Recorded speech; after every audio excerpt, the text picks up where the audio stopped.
त्यतिखेर हाम्रो बिचमा नेपाल कम्युनिस्ट पार्टी एमालेका सचेतक महेश बर्तौला हुनुहुन्छ। महेश बर्तौलाजी, हजुर हजुर, तपाईँलाई नेपाली बहुत स्वागत गर्न चाहन्छु। हजुर धेरै धेरै धन्यवाद। तपाईँले एकाएक रातारात प्रधानमन्त्रीको राजीनामा माग्नुभयो। राजीनामा माग्नुको कारण के हो बताउनु जनतालाई। उहाँले यो देशको विरुद्धमा उहाँ उभिनु भएको छ। नेपालको सार्वभौमसत्ता, नेपालको स्वाभिमानको विपक्षमा गएर उहाँले देशको सिटिङ प्राइम मिनिस्टरले जे अभिव्यक्ति दिनुभएको छ यो देशको लागि राष्ट्रिय लज्जाबोधको विषय हो। यस्ता विषयलाई यो क्षम्य विषय होइन र देशको सार्वभौमसत्ता, स्वाभिमान, देशको प्रधानमन्त्री चुनिने बन्ने प्रक्रिया, संविधानको व्यवस्था, संसदको मर्यादा, यी तमाम विषयलाई उहाँले जुन प्रकारले आक्रमण गर्नुभयो, धज्जीका रूपमा उडाउनु भयो र उहाँले निजी विषयका जस्तो विषयले यी तमाम अहिले मैले भनेका विषयलाई उहाँले नजरअन्दाज गर्नुभयो। सिटिङ प्राइम मिनिस्टरसँग अब देशले के अपेक्षा गर्ने? त्यसकारण उहाँको राजनीतिक, नैतिक, संवैधानिक सबै दृष्टिकोणबाट प्राइम मिनिस्टरको रूपमा बसिरहन सबै आधारहरू समाप्त भएको छ। त्यस कारणले गर्दा उहाँले राजीनामा दिनुपर्ने अवस्था निर्माण भएको छ। यो हामीले कुनै माग गर्नका लागि भनिरहेका छैनौँ। यो देशको सरकारले, देशको प्रधानमन्त्रीले सबैभन्दा पहिलो कुरा राष्ट्रिय हितको सम्वर्धन, त्यसको संरक्षण गर्न सकिने त्यो आँट साहस र त्यो न्यूनतम उसको दायित्व पुरा गर्न पर्ने हुन्छ। तर एउटा व्यापारी, उहाँले खुलमखुला सार्वजनिक कार्यक्रममा भन्नुभयो, उहाँलाई कुनै समयमा प्राइम मिनिस्टर बनाउन एउटा व्यापारी दिल्लीमा पटक पटक जानुभयो भनेर त्यो भाष्य स्थापित गर्न खोजेको अर्थ के हो? के नेपालको प्रधानमन्त्री नेपालको 4 किल्लाबाट बन्दैन? के नेपालको प्रधानमन्त्री नेपालको संविधान बमोजिम बन्ने गरेको छैन? के नेपालको प्रधानमन्त्री नेपाली जनताले दिएको जनादेश बमोजिमको संसदबाट बन्ने गरेको छैन? के नेपालको प्रधानमन्त्री 4 किल्लाभन्दा बाहिर दिल्लीबाट बनेको छ? हो, यो गम्भीर प्रश्न नेपालको राष्ट्र सामु आएको छ। यसले संसदको गरिमामाथि यसले आँच पुर्याएको छ, जनादेशमाथि अपमान गरेको छ, नेपालको संविधानलाई आक्रमण गरेको छ, स्वाभिमान र सार्वभौम सत्ता यो जे नेपालको छ एउटा स्वतन्त्र अस्तित्व, यो माथि नेपाल एउटा लम्पसारवादमा, आत्मसमर्पणवादमा पुगेको छ। हिजो त्यसरी प्रधानमन्त्री बनिनै थियो, बन्ने गरेको छ। के भाषा स्थापित गर्दै हुनुहुन्छ? तपाईले पनि प्रधानमन्त्रीको अभिव्यक्तिलाई राम्रोसँग हेर्नु भएको छ। तपाईले सुन्नु भएको छ, हेर्नु भएको छ। प्रधानमन्त्री के भन्नु भएको छ भन्दाखेरि 2072 सालतिरको कुरा हो। मलाई प्रधानमन्त्री बनाउन कहिले कुन पार्टीले भेट्थे, कहिले दिल्ली दौडन्थे भनेको थिए। त्यो पनि मेरो होइन, प्रीतम सिंहको कुरा थियो। तर अहिले आएर एमाले काम पाएन। मिटर ब्याज सम्बन्धी अध्यादेश पारित गर्नु पर्थ्यो, त्यो अध्यादेश तपाईँहरूले पारित गर्न दिनु भएन। जनता ठुलो समस्या परेका छन्, जनतासँग छ नि, तपाईँले किन माफी माग्नुहुन्न? अब सत्तासँग हारेका जनता म ऋषि सर, तपाईँ यो लोकतन्त्रको लागि, देशको स्वाभिमानको लागि लडेको एकजना यो देशको एउटा चाहिँ महत्त्वपूर्ण व्यक्ति हो। हामीले त्यो बुझेका छौँ। तपाईँ स्वयंले पनि यस्ता मामिलाहरूमा यस्तो हल्का ढङ्गबाट प्रश्न गर्न हुँदैन। यो देशको मामिलाको विषय हो। र म यति भन्न चाहन्छु, ठिक छ यो विधेयकको विषय म अहिले जोडौँला, तपाईँलाई यति भनौँ, यो देशको प्रधानमन्त्री के दिल्लीले नियुक्ति गर्छ? जस्तै मलाई के विश्वास थियो, यो हिजोको घटना उहाँले भन्नुभयो, हिजो पनि संसद थियो, हिजो पनि हाम्रो देशमा संविधान थियो। हामी यो हेर्नुहोस्, विश्व दुनियाँमा नेपाल कहिले पनि कसैको गुलाम बनेन। धेरै देश, हाम्रो छिमेकी भारत कयौं वर्ष ब्रिटिसहरूको गुलाम बन्यो, उहाँहरूको अधीनस्थ बन्यो। नेपाल कहिले पनि सदैव स्वतन्त्र एउटा चाहिँ सार्वभौम देशको रूपमा सदैव रह्यो। त्यस्तो देशको प्रधानमन्त्री, त्यो देशको प्रधानमन्त्री बन्दा कहाँबाट बन्छ भन्दा त्यो देशको जनादेशबाट बन्छ, त्यो देशको संविधान बमोजिम संसदबाट बन्छ भन्ने कुरा यो स्थापित मान्यता होइन। तर उहाँले त्यसलाई खण्डित गर्ने गरी मलाई प्रधानमन्त्री बनाउनका लागि एक पटक फलानो व्यक्ति, कुनै एउटा अमुक व्यापारी पटक पटक दिल्ली जानु भन्नुको अर्थ भनेको सरासर दिल्लीबाट निर्देशित भएर नेपालको कार्यकारी प्रधानमन्त्री बन्नु रहेछ भन्ने त देशका 3 करोड नेपाली जनताले बुझे। भनेको अर्थ नेपालका राजनीतिक नेताहरू, राजनीतिक पार्टीहरू दिल्लीबाट निर्देशित भएर त्यो निर्देशन बमोजिम नेपालको संसदबाट यसो त्यो चाहिँ काम सामान्य औपचारिकता पुरा मात्रै गर्दो रहेछ प्रधानमन्त्री बनाउनका लागि। सबै कुरा त दिल्लीको छ। जे भाषा स्थापित गर्न खोज्नुभयो यो बेठिक छ। यस्तो कुरालाई हामीले खण्डित गर्नु पर्छ र उहाँले यो प्रमाणित गर्नुभयो। उहाँको व्यवहारले पनि उहाँले हिजो जे भन्नुभयो व्यवहार त प्रमाणित गर्नुभएको छ। हिजो पनि गठबन्धनको सरकार बन्दै गर्दा भारततर्फ उहाँले फर्केर भन्नुभयो तपाईँहरूको लागि त मेरो नेतृत्वको सरकार त कम्फर्टेबल सरकार हो। त्यतिखेर भन्नुभयो। किन भन्नुभएको रहेछ अहिले थाहा पाइयो। भारत भ्रमणमा जाँदा उहाँले सीमाको बारेमा किन बोल्नु भएन बल्ल थाहा पाइयो। लिम्पियाधोराको बारेमा किन बोल्नु भएन बल्ल थाहा पाइयो। त्यसकारण भारतलाई खुसी बनाउनका लागि वा विदेशी प्रभुहरूलाई खुसी रिझाउनका लागि जे गर्नुभयो दुःखद छ। र अर्को कुरा भारत जाँदै गर्दा प्लेनमा उहाँ चढ्दै गर्दाखेरि 1 घन्टा अगाडि उहाँले नागरिकता विधेयक प्रमाणित गर्न राष्ट्रपति कार्यालयमा किन पठाउनु भयो। नेपालको संसद नेपालको संविधानभन्दा बाहिर गएर भनेको बल्ल थाहा पाइयो। त्यस कारणले गर्दा नेपाली जनता हाम्रो देशको प्रधानमन्त्री नेपाली जनताले बनाउँछन्। देशको तारकिल्लाबाट बन्छ। यो कुरा स्थापित मान्यता हो। योभन्दा बाहिर जान सकिँदैन। त्योभन्दा बाहिर गएर गरेका व्यवहार अभिव्यक्ति बनेका प्रधानमन्त्री मन्त्री नेपाली जनताले स्वीकार गर्न पर्दैन सक्दैन। नेपालको संसदले स्वीकार गर्दैन।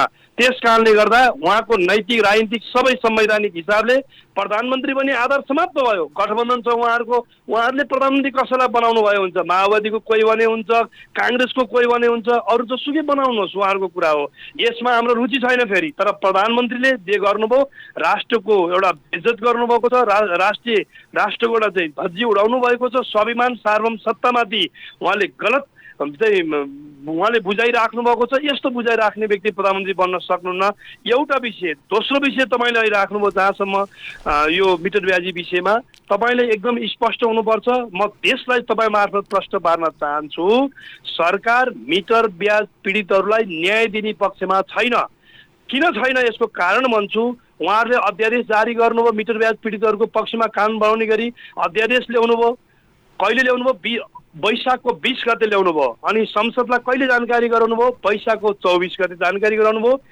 हामीले त्यो अध्यादेशलाई सुन्नुहोस् त्यो अध्यादेशलाई वैशाखको 27 गते हामीले जस्ताको तस्तै अनुमोदन गरिदियौँ। हाउसले अनुमोदन गरिदियो। प्रतिपक्षले सहयोग गर्यो। त्यसपछि उहाँले त्यो लगाएर थन्क्याएर राखिदिनु भयो। जबकि 24 गते हाउसमा ल्याएको अध्यादेशको त्यो प्रति उहाँले 60 दिनभित्र प्रतिस्थापन विधेयक संसदमा दर्ता गरेर 60 दिनभित्र दुवै हाउसले पास गरेर राष्ट्रपतिले प्रमाणीकरण गरिसक्नुपर्ने नेपालको संविधानको धारा 114 को संवैधानिक व्यवस्था हो। तर उहाँले 57 दिनसम्म कहिले ल्याउनु भयो मिटर ब्याजसँग सम्बन्धित विधेयक अस्ति 57 दिन बितिसकेपछि सुन्नुहोस् है 57 दिन बितिसकेपछि अस्तिको दिनमा ल्याउनु भयो। जम्मा 3 दिन बाँकी राखेर हामीलाई सैद्धान्तिक छलफल गर्न समय दिएन। समितिमा लगेर छलफल गर्न अवसर दिएन। तथापि पनि समस्या समाधान गर्नुपर्छ नि त। समस्या समाधान गरेर ल्याएको अध्यादेशलाई तपाईले पारित गरेर दिनुपर्छ नि त। हिजो किन शङ्का अवरुद्ध गर्नुभयो त? सुन्नुहोस् न तपाईले 3 दिन अगाडि किन उहाँले ल्याउनु भएन? उहाँहरूको नियत सफा हुन्थ्यो भने 2 महिना अगाडि के हेरेर बस्नुभएको? 50 दिन अगाडि किन ल्याउनु भएन त्यो विधेयक प्रतिस्थापन विधेयक? हामी 1 महिना लगातार हाउसमा छलफल गरिरहेका छौँ भने यति महत्त्वपूर्ण विधेयक यदि सरकारले लागेको थियो हो भने उहाँले किन 57 दिन बितिसकेपछि ल्याउनु भयो? त्यसकारण सरकारको नियत के छ भने प्रतिपक्षलाई देखेर हो। यो सरकारको मन्त्री प्रधानमन्त्रीको नियत के छ भने काँक्रो चोर र आफू खाने बिहा चाहिँ तपाईँको अर्कोको टाउका लगाएर यी चोर चाहिँ त्यो हो भनेर अहिलेसम्म त्यही देखाएर जनतालाई भ्रम पारेर सरकार पनि बनाउने यसै गरी देश चलाइरहेको छ। त्यसकारण यो विधेयक म अहिले पनि भन्न चाहन्छु सरकारले के हामीले रोकेका हौँ? सरकारले हिजो प्राइम मिनिस्टरले राजीनामा दिएको भए तुरुन्तै हाउस चल्थ्यो, विधेयक पास हुन्थ्यो। हामीले रोकेका हौँ। ढिलो ल्याउने उहाँहरू, विधेयक समयमा प्रश्न नगर्ने उहाँहरू, अनि लास्टमा आएर छलफलमा लान नचाहने उहाँहरू, 7 वर्ष कैद सजाय हुने गरेको विधेयक हो। फौजदारी अपराधको चाहिँ श्रृङ्खलामा एउटा नयाँ फौजदारी अपराधको एउटा चाहिँ घटना सिर्जना गर्ने गरेको विधेयक हो। यो सानो विधेयक हो, सामान्य विधेयक हो। यस्तो विधेयकलाई संसदमा छलफल गर्न दिएन। संसदमा पर्याप्त दफावार छलफल हुने अवस्था निर्माण गरेन। तर पनि हामी प्रतिबद्धले के भन्यौँ? हामी सघा गर्छौँ सरकारलाई परेको अप्ठ्यारोमा हामी पार गर्छौँ भने। अब यो विधेयक त पारित नहुने भयो होइन? अब यो विधेयक त निष्क्रिय भयो। अब तपाईहरुसँग विकल्प के छ? र प्रधानमन्त्रीको भनाइ छ सुन्नुस्। विकल्प हैन प्रधानमन्त्रीको भनाइ के छ भने म राजीनामा दिन्न।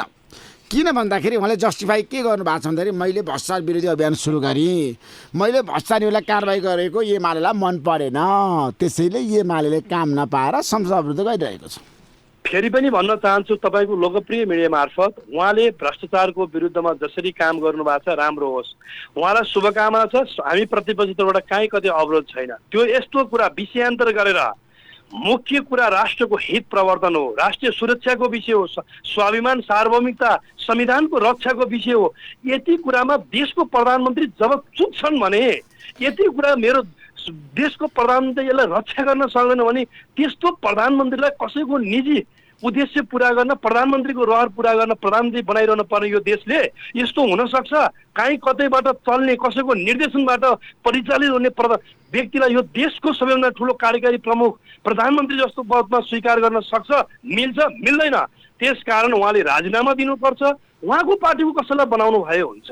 यसमा हामीलाई नेकपा तपाईहरुको छ नि बटम लाइन भनेको प्रधानमन्त्रीको राजीनामा हो त। प्रधानमन्त्रीको राजीनामा यसो संसद चल्दैन, ठ्याक्कै भन्नुस्। प्रधानमन्त्रीको राजीनामा न्यूनतम विषय हो। राष्ट्र हित विरुद्धमा उभिएको नेपालका कोही पनि व्यक्ति यस्तो चाहिँ सार्वजनिक जिम्मेवारीमा, राज्यका महत्त्वपूर्ण ओहदामा, त्यो पनि मन्त्री प्रधानमन्त्री जस्तो जिम्मेवारीमा बस्न मिल्छ? तपाईँलाई एउटा घटना सुनाउँ म। कुनै समयमा शरद सिंह भण्डारले एउटा राष्ट्रहित विरुद्धमा एउटा किनै अभिव्यक्ति आउँदा उहाँले राजीनामा दिनु पर्यो। शेरबहादुर तामाङले एउटा घटना रिपोर्ट देखाएर बङ्गलादेशमा केही चेलीहरूमाथि यस्तो समेत शोषण हुनेछ भन्ने अभिव्यक्तिका आधारमा एउटा मन्त्री राजीनामा दिएको होइन। यहाँ त प्रधानमन्त्री बनाउन दिल्लीमा पटक पटक जानु हो भनेर कोही व्यक्तिलाई प्रशंसा गर्ने सार्वजनिक मञ्चमा, अनि त्यस्तो व्यक्तिलाई प्रधानमन्त्रीको रूपमा नेपाली जनताले स्वीकार गर्नुपर्ने यो एमाले को विषय मात्रै हो। यो सिङ्गो देशको विषय होइन। माओवादी केन्द्र काङ्ग्रेस के भन्छ यो विषयमा?